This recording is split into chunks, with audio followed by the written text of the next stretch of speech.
எப்போதும் இல்லாத அளவுக்கு இந்த முறை அரசியல் கட்சிகளுக்கு அவங்க சின்னம் தொடர்பான பிரச்சனை கொஞ்சம் அதிகமாகவே இருப்பதை பார்க்க முடிகிறது. வழக்கமா கட்சிகள் அவர்கள் கேட்கக்கூடிய அந்த விருப்பமான சின்னங்கள் கிடைப்பதில் அவங்களுக்கு பிரச்சனை இருக்கும்.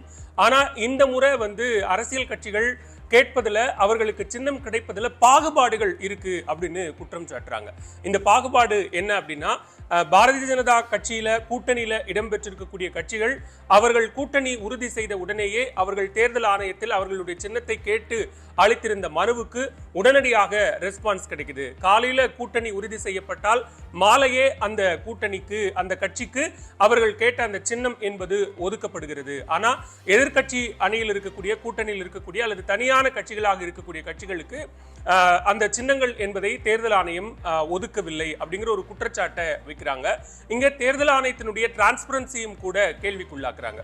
உதாரணத்துக்கு சொல்லணும் அப்படின்னா, பாஜக கூட்டணியில தமிழ்நாட்டில் இடம்பெற்றிருக்கக்கூடிய பாட்டாளி மக்கள் கட்சி ரொம்ப லேட்டரா தான் பாஜக கூட்டணியில இணைகிறாங்க. அவர்கள் இணைந்த உடனேயே அவங்களுக்கான அந்த மாம்பழம் சின்னம் என்பதை தேர்தல் ஆணையம் அலாட் பண்றாங்க. அது மட்டும் இல்லாம டிடிவி தினகரனினுடைய அம்மா மக்கள் முன்னேற்ற கழகம் பாஜகவுடனான அந்த கூட்டணியை உறுதி செய்து உடனடியாக அவர்களுக்கு குக்கர் சின்னம் ஒதுக்கீடு செய்யப்படுகிறது. அவர்களும் கூட டிடிவி தினகரனும் கூட 2 தொகுதியில தான் போட்டியிடுறார். டிடிவி தினகரன் தேனி தொகுதியிலும் அவருடைய வேட்பாளர் திருச்சி தொகுதியிலும் போட்டியிடுறாங்க. அப்படி இருக்கும்போது உடனுக்குடனாக அவர்களுக்கான அந்த சிம்பிள் அலாட்மெண்ட் அப்படிங்கிறது நடக்குது. ஆனா எதிர்கட்சிகளுக்கு, தனியாக இருக்கக்கூடிய கட்சிகளுக்கு இந்த சிம்பிள் அலாட்மெண்ட்ல ஒரு கால தாமதம் என்பது நடப்பதாக ஒரு குற்றச்சாட்டு சொல்லப்படுகிறது. அதுல ரொம்ப முக்கியமா சொல்லணும் அப்படின்னா, மதிமுக தங்களுக்கான அந்த பம்பரம் சின்னத்தை கேட்டு தேர்தல் ஆணையத்தில் மனு கொடுத்தாங்க. நீதிமன்றம் மூலமாகவும் கூட அதை அப்ரோச் பண்றாங்க. ஆனா தேர்தல் ஆணையம் சொல்லக்கூடிய விளக்கம் என்னவா இருக்கு அப்படின்னா, ஒரு தொகுதியில் போட்டியிடுவதன் காரணமாக கட்சிகளுக்கு நாம் அந்த சின்னத்தை அலாட் பண்ண முடியாது அப்படின்னு, பார்ட்டி சிம்பிள் அலாட் பண்ண முடியாது அப்படின்னு சொல்றாங்க.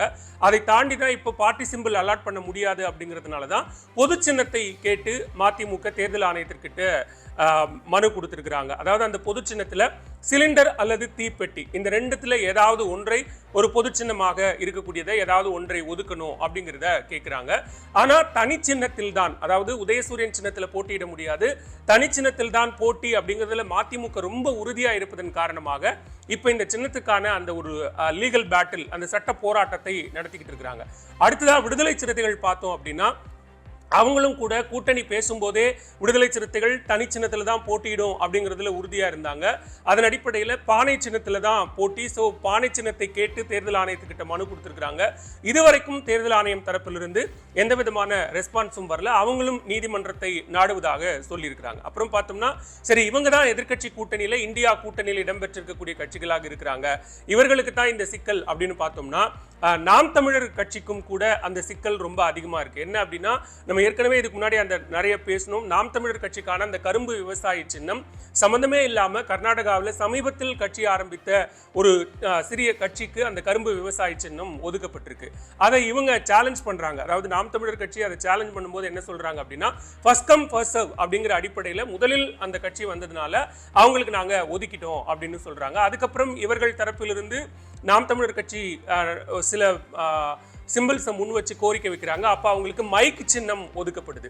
அப்பயும் அவங்க மறுபடியும் என்ன சொல்றாங்கன்னா, எங்களுக்கு மைக் சின்னம் வேண்டாம், எங்களுக்கு பாய்மர படகு அல்லது படகு மாதிரியான சின்னங்களை ஒதுக்கணும் அப்படின்னு கேட்குறாங்க.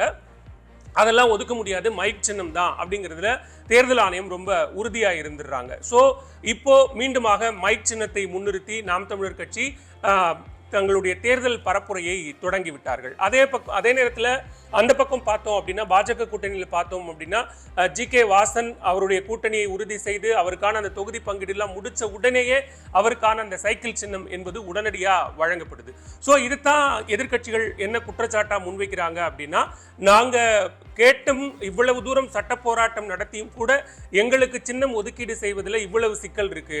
இப்போ விடுதலை சிறுத்தைகள் எழுப்பக்கூடிய கேள்வி என்ன அப்படின்னா, உங்களுக்கு ஒரு தொகுதியில நின்னா கொடுக்க முடியாது, 2 தொகுதியில நின்னா கொடுக்கலாம் அப்படின்னா, அப்ப விடுதலை சிறுத்தைகள் 2 தொகுதியில நிக்கிறாங்கல்ல, அப்ப அவர்களுக்கு பானை சின்னத்தை ஒதுக்கீடு செய்வதில் என்ன சிக்கல் இருக்கு அப்படிங்கிற கேள்வியை அவங்க எழுப்புறாங்க. ஸோ அப்போ முதலில் வருபவர்களுக்கு தான் முன்னுரிமை அப்படின்னா அந்த கட்சி ஏற்கனவே அந்த சின்னத்தில் நின்று தேர்தலில் போட்டியிட்டு இவ்வளவு வாக்கு சதவீதத்தை வென்று இருக்கிறது இல்லையா, அந்த அடிப்படையில் ஏன் தேர்தல் ஆணையம் இதை கன்சிடர் பண்ணக்கூடாது அப்படிங்கிறது நாம் தமிழனுடைய கேள்வியாக இருக்கிறது. இதுல பாஜக கூட்டணியில் இடம்பெற்றிருக்கக்கூடிய முன்னாள் முதலமைச்சர் ஓ பன்னீர்செல்வம் ராமநாதபுரம் தொகுதியில போட்டியிடுறாரு.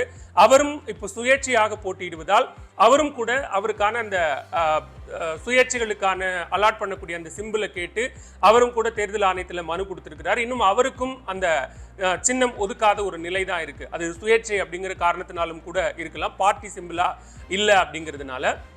அவர் என்னெல்லாம் கேட்டிருக்காரு அப்படின்னு பார்த்தோம்னா, வாளி, திராட்சை, பலாப்பழம் மாதிரியான சின்னங்களை கேட்டிருக்கிறாரு.